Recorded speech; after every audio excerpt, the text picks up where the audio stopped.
दर से।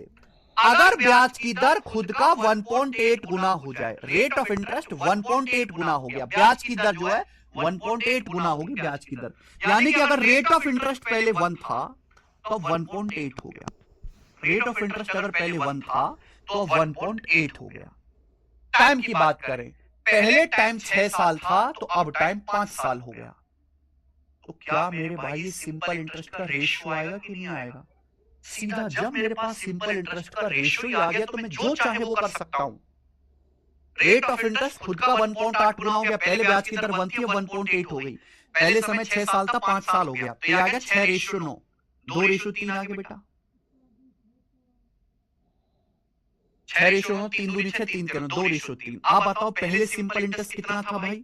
अगर 8500 रुपए 11,050 हो रहे हैं, 8500 11,050 हो रहे हैं, तो ब्याज कितना है?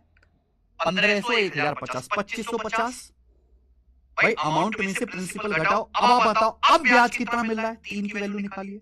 अगर 8500 रुपए 11,050 हो रहे थे तो ब्याज कितना था? 11,050 में से 8500 घटाया 1500 1150 2550, 2 की वैल्यू 2550 है, कितने गुना? 1275 गुना।